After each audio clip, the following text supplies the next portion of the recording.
today we will look at this new IEM. This is the F1 Pro from the NiceHCK brand.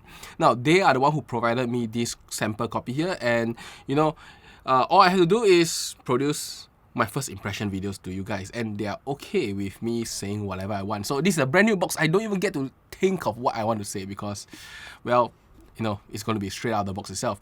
Now, they're very nice to provide me this copy and, you know, let me do whatever I want. And this version that they provided me was a 3.5mm version. Now, this IEM, depending on where you get it, I saw in AliExpress is about 140 Sing dollars today though, so that's about like 100 USD. For IEMs of this price range, there are quite a few, but for me, at least for planar IEMs, I don't have one to compare with at the $100 mark. So I'll be comparing with the Wu Zetian later, as with all my first look videos. So how we're going to run today is we're going to unbox this, take a look at the IEM up close, followed by first impression as usual, and then a comparison with the Wu Zetian to see where it stands. Now, if during the course of the review, you know, I feel like it should be compared with a different IEM, I will update you guys on that, and of course update in the description below, in case you get confused from the start of the video. So without wasting time, let's unbox this. I mean, this box itself is not very big. I mean, just to showcase the box size. These days, IEM makers like to give very big boxes, like the I mean, this is the Wu Zetian, isn't it? See, Wu Zetian box is so huge, right? So let's take a look at what's inside this box, what's provided, and how does the IEM look like.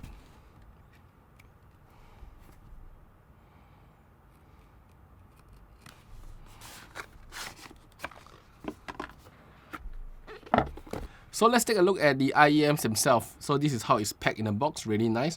I noticed that a lot of the Chinese IEMs pack it this way, where they display the IEM separately from the case and everything. While some other brands, they tend to put it like, for example, Audio 64 tend to put it with the cables and stuff.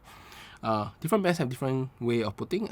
Most of the IEMs from China tend to do it this way, where they display the IEM up front on top. So obviously this is the IEM, so let's take it out.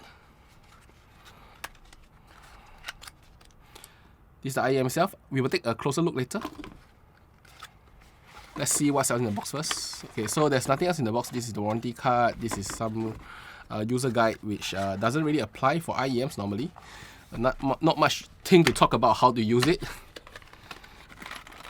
This is the case. The case is pretty nice. Let me show you guys later. So that is pretty much it in the box itself. The IEMs here, you can see these are planar IEMs. I mean, they're round. This is 14.2 millimeters planar IEM.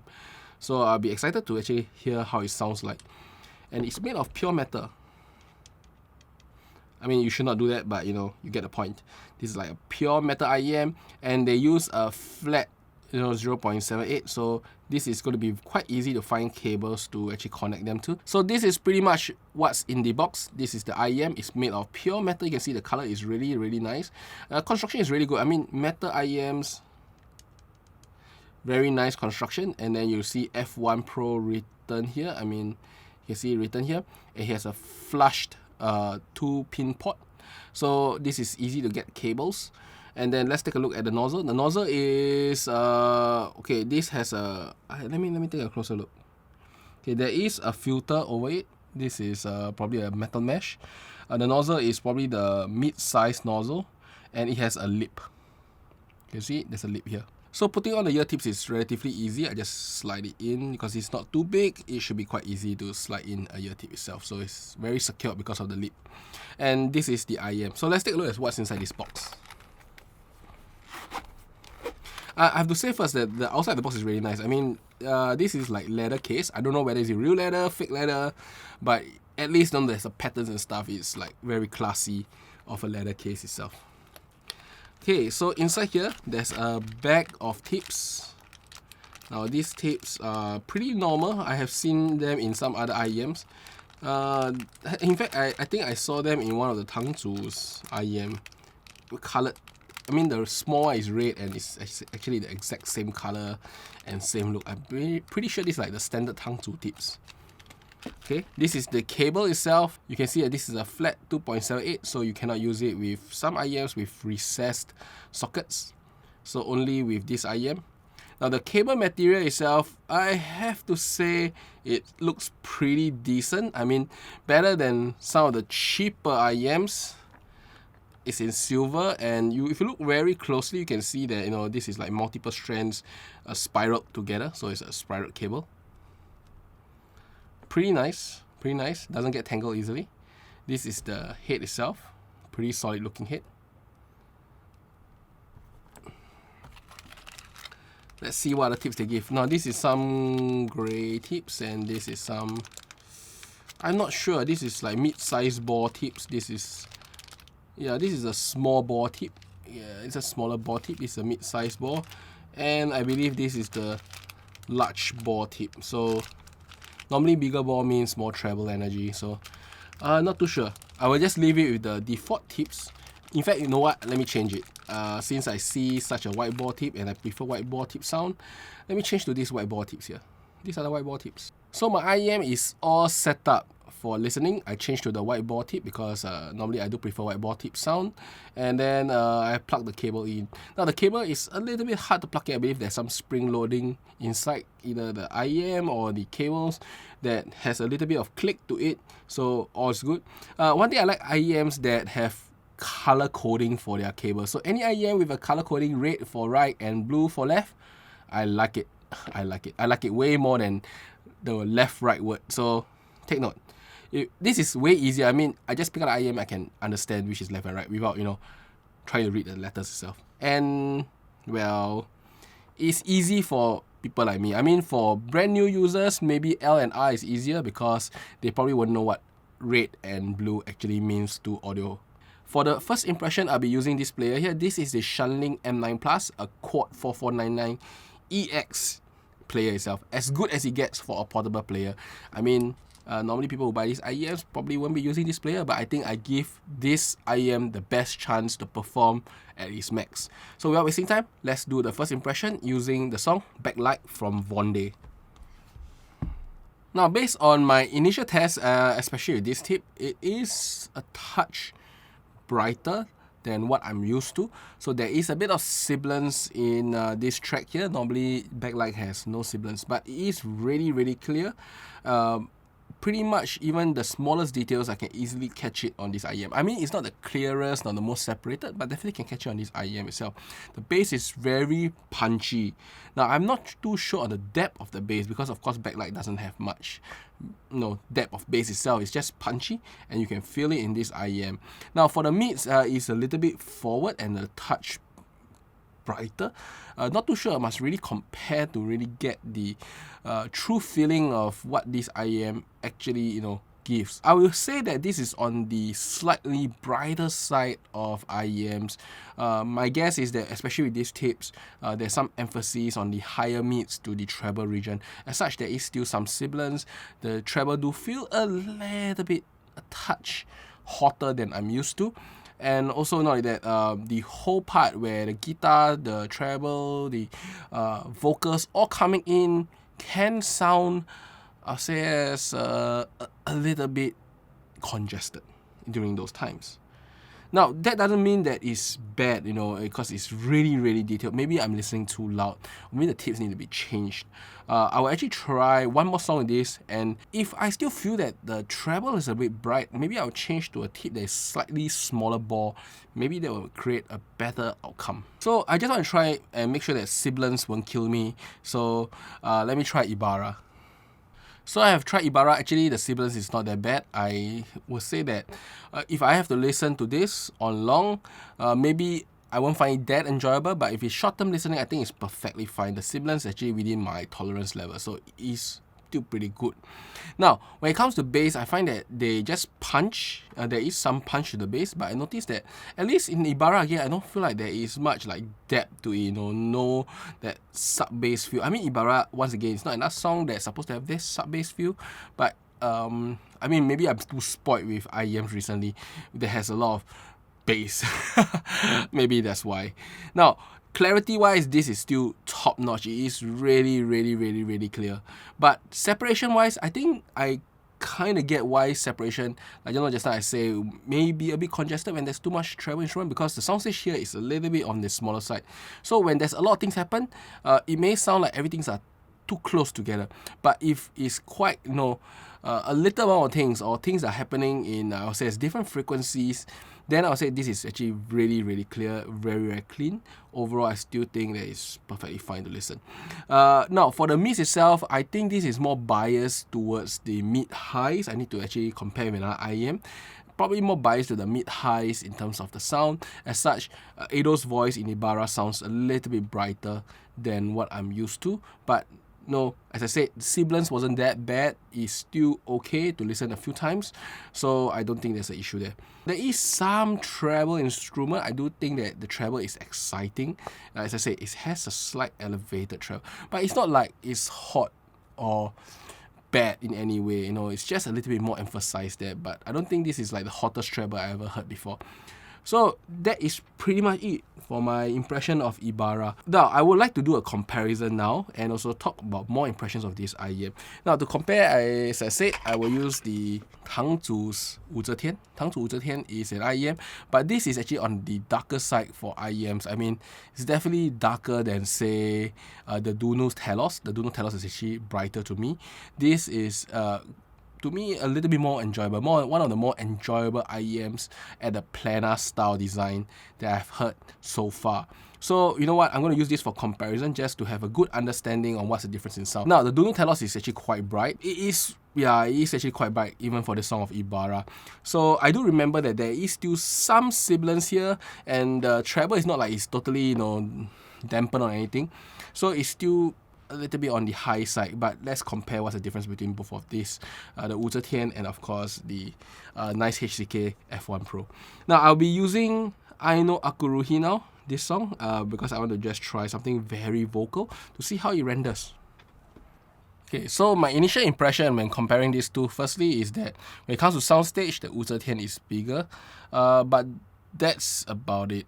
The Wu Zetian is bigger for soundstage. I would say as the NiceHCK's F1 Pro, firstly, it is a little bit more exciting sounding. Now for Aino Akuruhi, may not be the best track for that, but it's a little bit more exciting sounding overall. Next is that the bass do hit a little bit harder than the Wu Zetian itself. It just feels a bit more dynamic, especially in the bass region. And also at the highs there, it has also more sparkle. So for people who want a more V-shaped sound, I think the NiceHCK F1 Pro is better than the Wu Zetian for that aspect, more V-shaped. But even though it's V-shaped sound, the interesting part is that the vocals are really forward still. So the vocals, especially I think the higher mids one, which is more focused on female staff vocals, they get pushed forward quite a bit. And I do notice like everything, including the forward vocals, the V-shaped sound, probably contributed to why I feel that the soundstage is like really, really narrow. While for the Wu Zetian, I think it's a bit more balanced throughout, and also the soundstage is bigger. Though I do think that the details, well, in non-congested situation, the F1 Pro is better, and also the bass is also slightly more punchier on the F1 Pro than the Wu Zetian itself. So there is a different flavor here. I won't say one is better than the other, but considering that the F1 Pro is actually significantly cheaper, I think it's a very good showing. You know what? Let's try the second song again. I will try Yusha for next song because I want to try the bass itself. This is pretty much more similar to what a lot of us will hear, a lot more bassy, dynamic type of pop song. Yusha will probably showcase this behavior. Let's take a listen. So I've heard finish Yusha with both of these IEM. Now Yusha is a bit more punchy, a bit faster, and a bit more exciting, like modern pop songs itself. So what I would say is that if you are looking for excitement, the F1 Pro is better. It is more exciting sounding. While the Tangzu Wu Zetian is a bit more, I would say, as a bit more smooth sounding, a bit more tamed overall, and the soundstage is wider, and it is quite significantly wider in fact. I feel that it's significantly wider than the F1 Pro, at least to me. Now, when it comes to details itself, as long as it's not a very busy track, like really a lot of things all smashed together with very close frequencies, I do think that the F1 Pro do out-resolve the Wu Zetian when it comes to resolution. It does out-resolve the Wu Zetian a little bit there. But that is for the treble side of things. I mean, the treble side, the higher mids, it is really clear on the NiceHCK until when there's a lot of instruments. When there's a lot, like 4-5 instruments, then inclusion of vocals, all in that range, it do get a little bit too busy for me. While the Wu Zetian tend to tame it a bit and spray it out, and therefore I still can hear the whole thing and doesn't sound like one big block. But if it's just like 2-3 instruments with 1 or 2 really soft ones, I think that the F1 Pro do really render those details quite a bit better. I mean, it brings up the background treble and mids instrument up a little bit higher, such as guitars, cymbals and stuff. Now, there's also one thing I would say is that if you are a treble head, then I would say as the F1 Pro do provide you a better treble experience. It is a bit sizzling to me at times, especially when the cymbals crash, but I think that may be what some people may want if you are looking for an exciting sound. Now, when it comes to bass, I'll say for the impact of the bass, the F1 Pro has more impact. It is more immediate, it has more impact. But when it comes to overall bass, after hearing Yusha, I think that the Wu Zetian have a little bit more of the lower bass. So what F1 Pro have mainly is in the mid bass and the higher bass, where it talks about the impact and then it pulls up really quickly. But the Wu Zetian really has that deeper bass, that texture in the bass itself, that for certain songs, especially like Yusha, where there is some areas where the sub bass adds the atmosphere to the song, the Wu Zetian do render it. And as such, I do think that the Wu Zetian is a little bit more of a balanced sounding IEM, where you can hear it and don't get fatigued easily. While I do find that F1 Pro, if I was to listen really long, I think the excitement may fatigue me a bit in terms of the impact, then followed by really hot treble. I mean, not the hottest still, is unbearable, but definitely a little bit sizzling here and there. It's exciting sounding, definitely, but some people may not be I guess some people may not be able to take it for too long. It may fatigue you a little bit over time. But overall, how do I feel about the sound signature of the F1 Pro? Now, F1 Pro, remember, for the price of $100, it does provide something different. In today's world, where a lot of the sound, they are going for either the Harman or whatever Clinical is trying to push a 7Hz type of sound, this is a bit unique. It's a bit more spicy, a bit hot in the treble. Bass, there is the impact, but not so much of the sub bass feel. So it sounds more dynamic, more exciting, and more fun to listen. If, of course, at least for me, listening to short amount of time. Extended listening may be a bit fatiguing for me for this.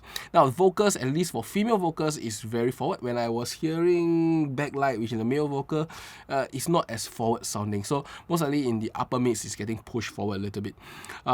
And as such, the whole IEM sounds very energetic in sound, and even though it pushes the mid a bit, it's not shouty or lousy sounding in the mids itself. It's fine.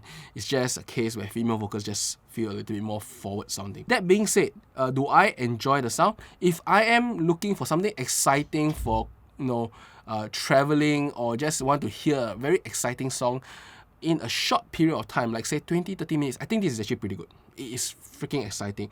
Soundstage wise, yes, it's not the biggest soundstage, but normally big soundstage tends to be less exciting, unless you are buying something like I don't know, something $2,000, say the Maestro SE, which is both exciting and big sound, or you want something exciting and bigger sound than this, but not as big as Maestro SE. There is, of course, the U12T, which is extremely exciting. In fact, I think this sound signature is very similar to the U12T type, which is a bit more of the treble focus, punchy bass, and very exciting mids that can be a bit forward for female vocals. Though I think the difference here is that the sub bass, the lower bass itself, isn't that much. At least for me, I cannot get enough of the lower bass, at least with this tip. Maybe when I change tip, it will reduce the treble and then increase the sub bass. Maybe it will be a very different experience then.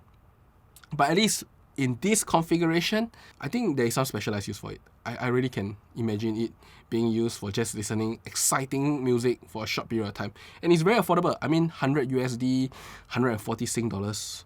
What's there to complain? But before I end this, maybe let me try a tip change and listen to Backlight again and see how I feel about it then. So welcome back, and I changed to the Divinus tip itself. Now the Divinus tip still looks like a white ball tip, but I did notice that it tends to dampen the highs for me a little bit while increasing the bass energy itself. At least for me, that's how it feels like for this tip. So let's hear the Divinus Velvet with this IEM and see whether does it make a significant improvement. So changing to the Divinus Velvet does improve the overall characteristics of this IEM for me. Firstly, I think the soundstage actually improved quite a bit. Secondly, the overall bass itself, the quality actually improved because it actually incorporated a little bit more of the sub-bass part of things, where you can feel the bass itself, and there is a little bit more of the bloom in the bass, which gives a bit better texture and more realistic sound.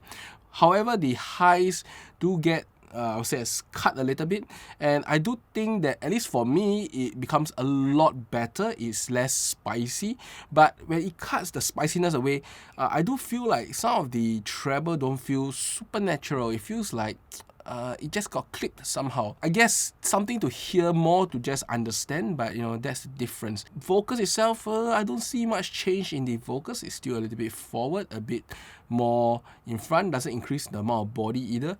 So I think vocals wise, the mids, not much change, but I think the highs itself, it renders the highs a little bit differently with the Divinus Velvet. Whether you enjoy that type of high, at least for me, I find it more usable. With this kind of treble, I can probably listen to an hour. With the previous treble, I can probably listen to about maybe 30-40 minutes at most. And then the bass is a lot more fun, soundstage is a bit bigger. I guess it's a win if you just change to a Divinus Velvet itself. However, depends on your preference of treble. If you like more treble, maybe the original tip that I used just now will be better, because that treble energy, that sizzling is actually pretty exciting and fun. While this one cuts a bit of some of the excitement away, makes it a bit more normal sounding, at least to me. And that's really about it. This is the first impression, the first look of the F1 Pro from NiceHCK. I would say build quality fantastic, cable is pretty nice for its price. Sound quality wise, very exciting if you use the default tip. Maybe a bit small in soundstage, but definitely very exciting and a little bit sizzling up top. Now, if you don't like treble that much, change the tip. You do reduce the treble a bit, increase the soundstage. Overall makes the thing a little bit more inviting to listen. And if you ask me, honestly, this is very comparable with the Tangzu Wu Zetian. And if you like this sound signature, you can save yourself massive amount of money. I think this is very close to the Duno Talos, which is also more expensive than this. So I guess it's a win if you get this compared to some of the other more established planar IEMs. So that's about it for today. I hope you enjoyed this video, and I'll see you next time. Bye-bye.